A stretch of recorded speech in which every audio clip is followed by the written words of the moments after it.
Welcome back to the Triple Threat Podcast. My name is William Zell, and today we're going to be breaking down some of the NBA Conference Finals action.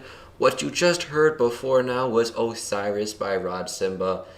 Check out Lunar Realms, the whole album on Spotify right now in the description below. If you haven't missed our conversation with him, we talked to Rod on Saturday. That'll be episode 42, I believe. Yeah. So check that out on YouTube or Spotify, wherever you're listening to this right now. But let's get straight into it.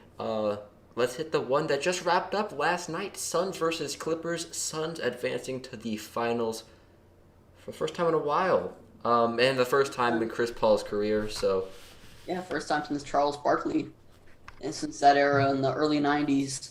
So if you want to look at how to construct a team, I think the Suns did a very, very good job of it. They were in rebuild mode for a while, acquired the right talent. They kind of stayed low, and they wanted to make sure that Devin Booker stayed happy, but that, they still had the flexibility to go out and sign some guys. So they had a good price tag for Chris Paul. They knew what he could bring to the team, and this team is totally elevated to new heights. So shout out to Robert Sarver. The first time I'd ever say that, because he's a pretty cheap man, which we'll talk about later. But it's just proof that CP3 can elevate a young team into contention, number one. And number two, it's proof that Monty Williams is the best coach in the league. And that is hands down after what happened last night. Because there are guys like Tom Thibodeau, like Mike Budenholzer, that are great in the regular season, but they don't quite translate well to the playoffs. But guys like Nick Nurse, Monty Williams are very versatile. They do their thing in the regular season and the playoffs. They make the right adjustments. And it's just proof that those are the kinds of coaches that you want if you want a championship level team. man, the way they play their style of basketball, especially against the Clippers, is so reliant on what Chris Paul and what Devin Booker can do. It's just they play kind of it's kind of like they play the Hawks, but they're on steroids. They like that high pick and roll with DeAndre Ayton. It's that dribble drive penetration. Either they get a nice mid range shot or they kick it out for their one of 17,000 3-point shooters. I mean, they've got Etwan Moore on the bench playing like 2 minutes a game, and he's a great shooter. Like, their whole roster can shoot the ball. You got Bridges, you got Crowder, you got Cam, you got the other Cam. So, I mean, the whole team can shoot. They're all effective, and it all starts with that dribble drive penetration that Paul and Booker can do, and just either getting an open shot for themselves or finding a teammate that's open for an easy shot. And the Clippers had no match for that because the perimeter defense just couldn't match up with them. I mean, Yeah, when your best defender is out, it definitely hurts you a lot, especially when your best defender is arguably the best perimeter defender in the game, and you're playing a team that can kill you in 17,000 different ways from the perimeter. It's definitely tough for the Clippers, and they were definitely undermatched with a top three player in the league out. But let's just let's just talk about Chris Paul for a second, because am I like after like 2013, 2014, it was pretty obvious that he was a top 10 point guard of all time. But he was always hovering around the 7 to 8 mark. Then he got traded to Houston. He did really well there. And then he fell off the year after with all the disputes with Harden, and people were kind of undervaluing him. And then he gets traded to OKC and completely elevates them to new heights. He's back in the top 7 to 8 point guard conversation. But after this season, I truly believe he's top five all time. I think that Magic is obviously better. Steph is obviously better. Isaiah Thomas is obviously better. And I probably go with Oscar Robertson as a better player. But I think he's past Nash. He's past Stockton. He's past Kidd. And if he won the MVP award back in '08, if he won the MVP award back in 2012, then he would definitely be in the top five conversation. But he didn't get the award, so people kind of look and say, oh, there's no MVP. Nash had two. but I think that Chris Paul has officially cemented himself as a top 5 point guard because no one just goes to a random team and completely elevates them like that. Tom Brady. It's literally like it's like there's a Tom Brady effect, there's a CP3 effect. Exactly, and that just states to his leadership ability. I mean, we've talked about either you love him or you hate him as a player because he is so demanding of his ways, just trying to improve the whole team. And either you're too stubborn to listen to him at your own risk, at your own fault, or you're humble enough to accept that CP3's kind of got this thing figured out. This whole basketball game kind of figured out. So that's really what's just important about what he can do. And I know this has been circulating a lot through the news, but just what would have happened if Stern allowed that trade to go through with CP3 back in what was it 2007 to the Lakers? I think it's like more like 2010, 2011. That either would have been crazy or Kobe wouldn't have listened to a single word that he said, and there would have been a rift. He would not have. And there would have been a rift. Or they'd settle their differences, have that chemistry like they had back in the Olympics, and kill it. Or it would be good for a couple of years, like it was with Harden, and then that's when the differences start to pile up, and then you have two conflicting sides. But when you put them on a younger team like Phoenix, where your three other best players are Devin Booker under 25, DeAndre Ayton under 25, and Mikal Bridges under 25, that's when his leadership really comes into play.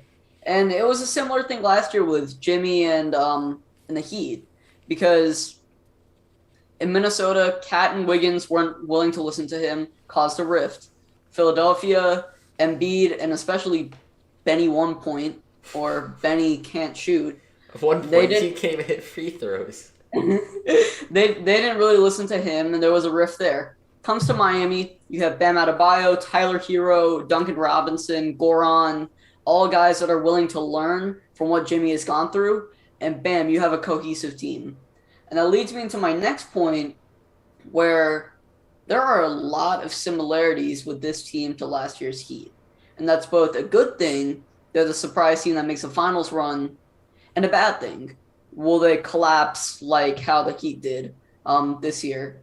And I think that, personally, while this team shares great coaching, defense, leadership, a really nice culture, young talent, elite big play from Bam or DeAndre Ayton, I think that Phoenix, A, is better constructed. I think that they play better basketball and it's more sustainable going into the next year. And B, they have a longer offseason, which is pretty crucial because if you're playing 2 months after you just made a finals run, then you're not going to have that much energy. Yeah, I think that you have a fair point with that comparison between them. The roster is very similarly constructed, and you look at the guys, the wing players. You got the Robinsons, you got the Heroes, you've got the Mikal Bridges, you got the Cam Johnsons, you got the you got Jay Crowder. I forgot about that. The team is very similarly constructed, but the difference is that they were reliant on the overachievement of certain players. While this Suns team isn't reliant on any player overachieving or overstepping their potential or their abilities, no one is performing above their capabilities. I think that's what makes a strong difference between this team and that Heat team, because one is good for a short period of time, while the other one is good for a duration of time, because this is who they are as players. They're not trying to overstep their boundaries or anything, and I think that's really what separates them in terms of teams. But I think it'd be remiss to say that one of the most impressive players in this series has been Paul George. For sure. I think that just looking at that Suns roster, they completely outclassed this Clippers team without Kawhi Leonard. I mean, yeah, it's a good roster and all, but the Suns have one of the best rosters in the league, just in terms of depth, scoring, and shooting ability. But and star power.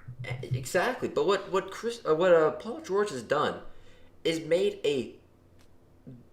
probably the closest series the Suns have had this playoffs by himself with, I would argue, the least talented team they've played. I mean, The Lakers are better than this Clippers team without Kawhi Leonard. The Nuggets I are mean, unquestionably better, even though arguably they don't have without. Jamal Murray. They're still better as a roster. But this Clippers team that has had DeMarcus Cousins playing significant minutes, and fair play to him, he's been playing quite well, especially last night. But I mean, he does like a little elbow. I We mean, knew that already. he has been impressive. He has carried this team. He has shot lights out in certain games. Has been clutch. I mean, okay, he missed a couple of free throws on the stretch, and you might give him some grief for that. But he has been this heart and soul of the team, and has made a fun, interesting series. I mean, the Suns easily could have swept this roster, easily. But yeah, I 100% agree with you. Pandemic P, that title is definitely erased. He looked like Paul George from the Pacers say, Pacers P. But he really had a hell of a series, played his heart out. He made it competitive, as you said. But let's not forget about that supporting cast, because Patrick Beverly, a guy that I didn't really love this season, gave Devin Booker a hard time, especially with his efficiency. Reggie Jackson 20 totally points. elevated totally elevated his game in the playoffs. Really efficient from three, and a guy that the Clippers should definitely keep. And then even guys like Zubac played a pretty significant role in limiting um, DeAndre Ayton's production. And And then also, you have to remember one of Phoenix's wins was decided by a DeAndre Ayton out like lob, tip in lob at the end of the game. And there were one or two other games that were very close and could have gone either way. So this series could very well be 3-3. So definitely do not discredit what LA did. And I think with Kawhi, this is definitely this will definitely be a top 2 to 3 team in the West for the next couple of years. Such a hot take. But one thing about the Suns, the offseason, because do have they have Booker locked up, but then you have to think about how are you going to be able to lock up Cam Johnson, Mikal Bridges, DeAndre Ayton, and then they even guys like Campaign or even Jalen Smith, even though he didn't do Dario anything, Saric. Dario Saric, Etwan Moore, all those guys, Torrey Craig. How are you going to be able to secure those guys? Robert Sarver is not a big spender. He does not like going over the luxury tax. He's not willing to take money out of his pocket and put it into the team through the luxury tax. So I'm wondering who's going to be the sacrificial lamb out in Phoenix, and will they just let him walk, or will they trade him next season or in the off season and get some value in return? Because that's my biggest concern with retaining this Phoenix roster. I mean, just look at TJ Ward. They traded him for cash considerations. They basically traded him for Yeah, a bag of chips. Someone who was arguably a solid player. I mean, he was the reincarnation of Michael Jordan in the bubble last season. I mean, obviously, we know him as a solid role player on a team and a guy that can score off the yeah. bench. But He was like an 18, 19 points per game scorer. yeah, and he could have been a viable contributor to the Suns team, but they know cash considerations. Like that just tells you how stingy of a organization this is. Yeah, for sure. But hopefully they retain most of their guys. If they do let go of anybody, they don't let go of guys like Aiton or Bridges or Johnson, guys that can contribute on both ends of the floor. Because that's what makes the team so good. A top five offense and a top five defense.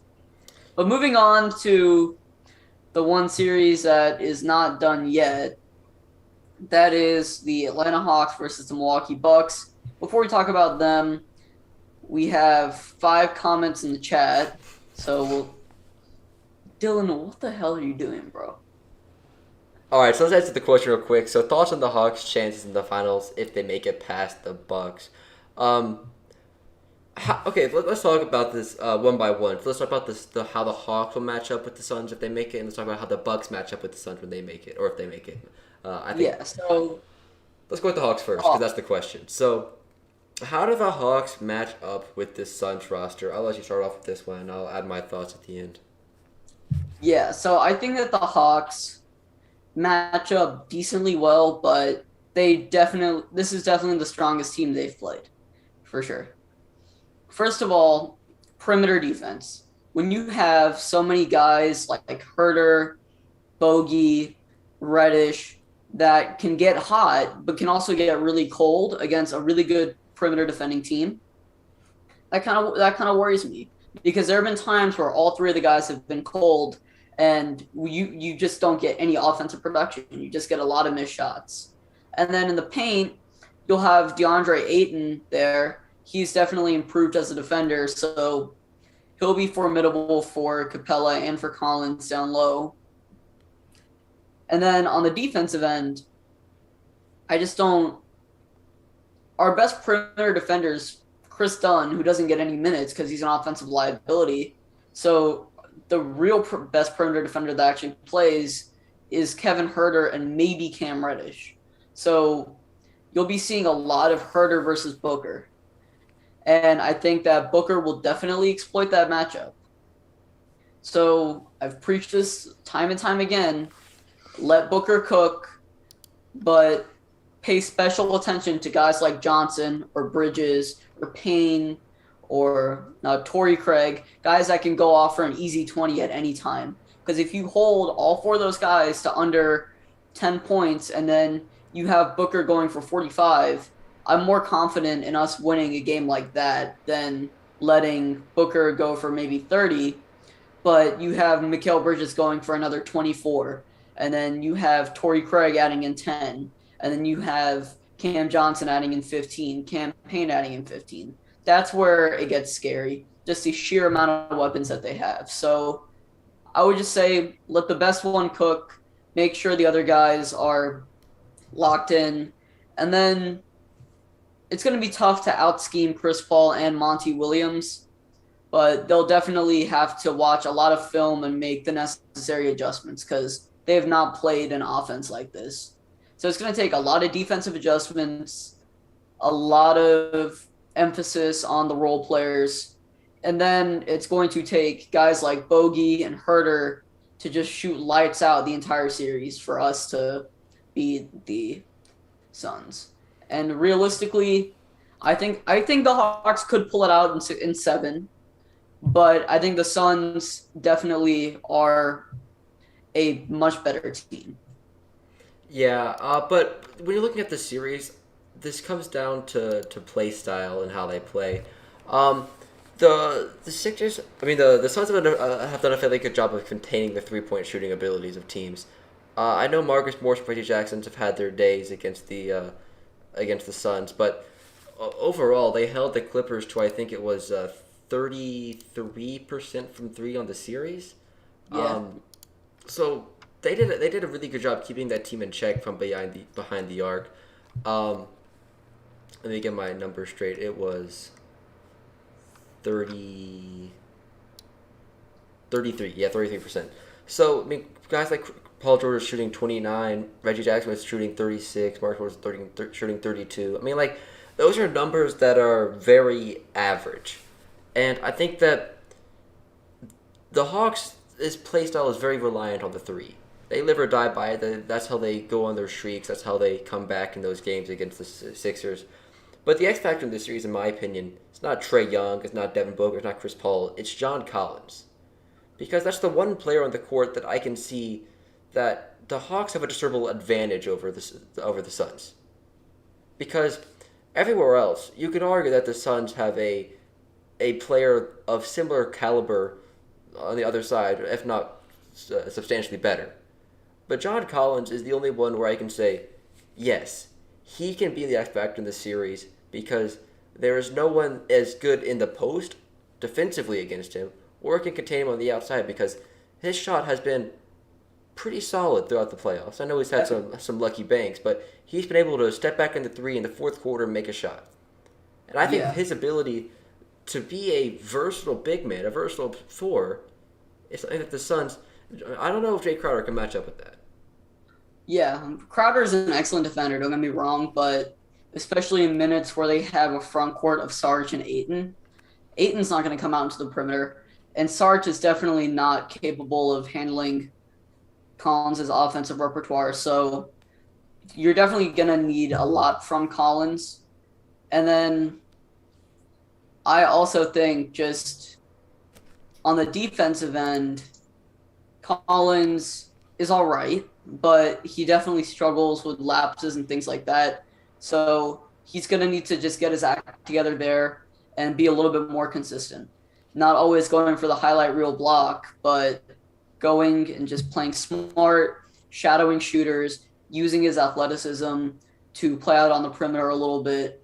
Because chances are you're going to have a lot of one on ones with DeAndre Ayton and Clint Capella, and with Ayton on offense, Clint on defense, I think Clint can win a lot of those. And then let's move on to the Bucks here real quick. And I'm gonna be put it simple. I don't have any bias in this situation. I like the Hawks, but I'm not a Hawks fan. Um, I think the Bucks match up worse than the Hawks do against the Suns. I think so too. Purely from the standpoint is that they have no depth at all. Yeah, Bobby Portis has been nice, but Bryn Forbes maybe. that's not going to cut it against what the Suns have. Like Etwan Moore would be the third rotation piece on that Bucks team. Yeah, If this team's fatigued, they'll be playing at least in Game 6. They played Game 7 against the Nets. The Suns team is fresh. They have barely played. They'll be completely well rested before the series because they've got 2 more games to play at the minimum. yeah, And this team's got no depth. Giannis is, I mean, Embiid had a similar injury in March that Giannis has.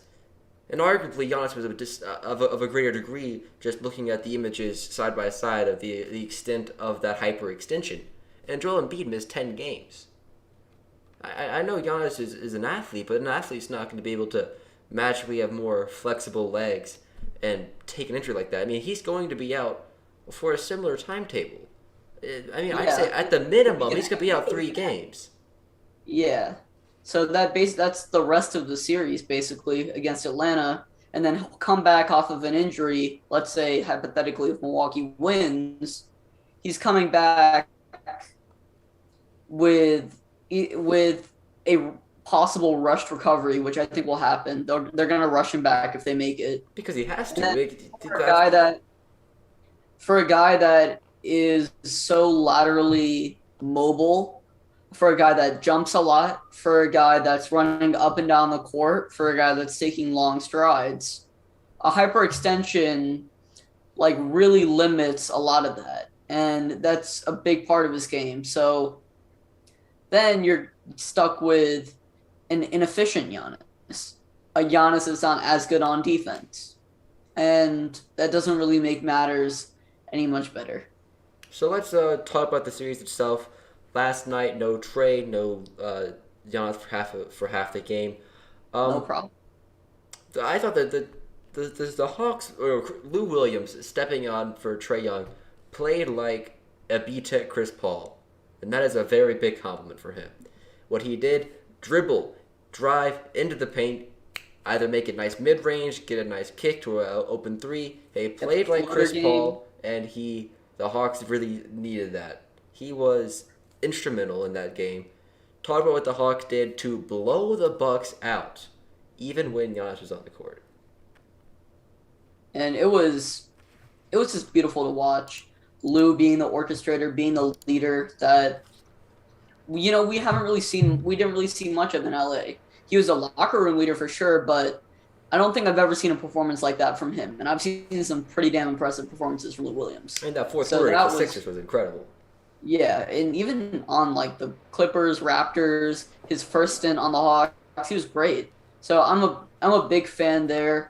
I also think that we were a little lucky in the sense that our shots were just falling in the second half. Herter shots are falling. Bogey in the second half was just lights out.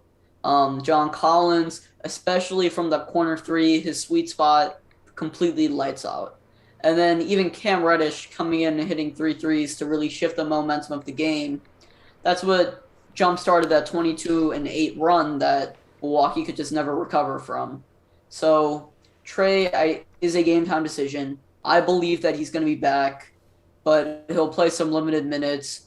We will see a lot of Lou again, and hopefully we can still see that shooting magic from the other guys, because that is what, if we're on our game, if all the shooters are doing their thing, I don't see a team. I can see us like dispatching the Suns. Like I don't see a team that's better than us right now. Well, I do. They're called the Phoenix Suns. Oh no, but what I'm saying, when Bogey is hot, Kavan is hot. He's Kavan now. When even Cam Reddish is hot. When Collins is hot, like they were on that 22-8 run, like they were in the third and fourth quarter of game 4. Come on, like Yeah, can you really? if you make every shot, you're the better team, but they're not going to be making every shot every time. So But let's just say like 2 or 3 of those 4 guys are hot. that It's is, you'd be lucky for 2 of those guys to be hot at the same time. Just being realistic in how basketball works, you got a hot hand, and sometimes don't even have a hot hand to feed. So, a hot hand theory is like a myth too. that's called confidence and momentum, and it's pretty prevalent. So, moving on, a key point for the Hawks to win is to be able to take advantage of that Giannis size hole in the paint and being able to use John Collins and Capella to open up room for those shooters. Because if they can dominate the paint and create some room for the shooters, this game's over. Because Yeah, for Brooke sure. Lopez and Bobby Portis are not going to be able to guard John Collins and Capella and Onyeka. I mean, they just do not have the firepower to deal with that. If they can get the paint going, they open up the spacing for the 3-point shooters, and it's lights out from that point on. Because if you The get a bogey, a other hurt, or an thing open is, shot, it's over. yeah, the other thing is rebounding. Lopez is not a good rebounder. Portis is not a good rebounder. The primary source of rebounds was coming from Giannis. So now that he's gone, Capella's got to crash the glass. John Collins has to crash the glass, especially for the offensive rebounds. And then that'll just create more second chance opportunities for us.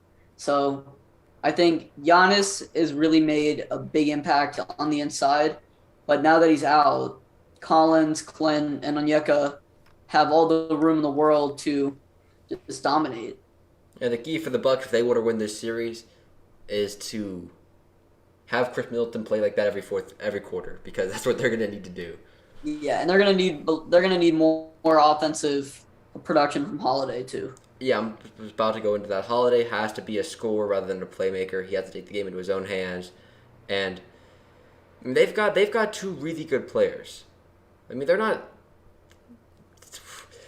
It's not that easy for the Hawks, but I think they've got a pretty easy road if Giannis isn't playing the next 3 games. Definitely. They have a much easier road. Much easier. Yeah. Quick fire, kind of minute on each topic. Head coaching searches going on. Let's start with Orlando. What have you made of their pursuits so far? Yeah, what have you Penny made of Hardaway's Orlando? out. Penny Hardaway's out of the running now. He's going to return back at Memphis.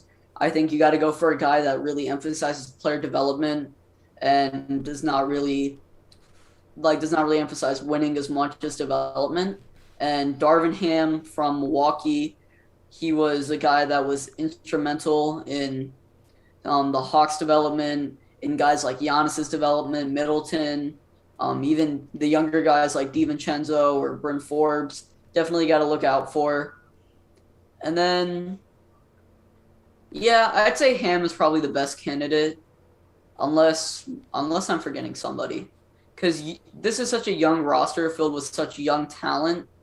You need to be able to develop them and figure out who's staying and who's going, because the amount of young talent that they have is just not sustainable for the future in terms of salaries and play time. Let's move on to the Pelicans. Jackie Vaughn seems to be out of the conversation. He has ruled himself out. So 2 guys they've been looking at: Mark D'Antoni and Willie Green. What have you made of these two potential head coaches for the Pelicans? Well, I think you know how much I like Mike D'Antoni to the Pelicans. We've talked about this. It's in one of the articles on our website. Definitely something to take a look at. But Willie Green, Suns guy, so he's learning from Monty Williams. Kind of ironic that a Monty Williams disciple is coming back to New Orleans, Could have had the real guy, but it's all right. It's all right. Don't worry. But I think I would prefer D'Antoni just because when you have this much offensive talent, it's better to just completely harness that, maximize that. You saw what he did in Houston. So I think that D'Antoni is probably the best choice here. But if you can't get him, I'd like to see what Willie Green can do and see if Monty Williams' coaching tree is valid and if it's and if guys will want to come work under Monty Williams due to the success of his disciples. And Willie Green, what I've heard about him is he's a great relationship builder, and that's something that I think this Pelicans team really needs. Someone like Nate McMillan who can rally the team around, because I think this team has talent. They just aren't playing as a team. So rather than having a coach come in and go offense, we're gonna make this best offensive team in the league. 30-second defense, let's go. I want someone like Willie Green to come in and make this team believe. But if it doesn't go well immediately, I can see it falling apart pretty quickly. So hit or miss with Willie Green, but I do like that element he can bring, and uh, just see what he's learned under Kerr and Monty Williams, because he's been with part of the best organizations throughout his coaching career. So he's seen the best, and he knows what it takes to be the best. So wouldn't be Yeah, too upset to see Willie Green come to the Pelicans. yeah. One more thing, Scottie Pippen. He's been on a tear recently. He has been on a very interesting tear. So first, I have this pulled up, so I'm just gonna read what he's done. Number one, he called Phil Jackson racist for putting in Tony Kukoc, the better shooter, over an angry Scottie Pippen in that one playoff game, and Kukoc hit the shot. Then he called out Kevin Durant, and Kevin Durant kind of destroyed him. This is KD's tweet after he called him out, saying that LeBron was better. Didn't the great Scottie Pippen refuse to go in the game for the last second shot because he was in coach drew up a play for a better shooter? That's what incited Pippen to say that Phil Jackson was racist. Then he went on saying that LeBron won a ring with no help. Then he called Michael Jordan selfish, the dude that the guy that helped build his legacy, the guy that he won 6 titles with, his best teammate ever, the best player of all time, selfish, which is probably true. You just don't want to say Which that. is fair, because he's the greatest player of all time. Like, oh, let me pass the ball to you every play, Scotty. Yeah, just I'm the best player of all time, but you can have the ball every possession because I don't need it because I'm just too good to play basketball. You're just the best scorer in the league. Like I'm just the best scorer in the league. I don't need the ball. No. And then he called Charles Barkley fake tough. So When is Charles Barkley trying to act tough? yeah, he was. This man's been on a tear recently. I don't know why. Probably has something to do with that one rapper from Atlanta, Future Hendrix. But we're not gonna get into that. If you know, you know. If you know, you know. But this is something that I really hate seeing, just because Scottie Pippen's one of my favorite players of all time. I go on and on about this, but I have a picture with him. It's like my profile picture for so many things. It's hanging up in my room right now with the autograph.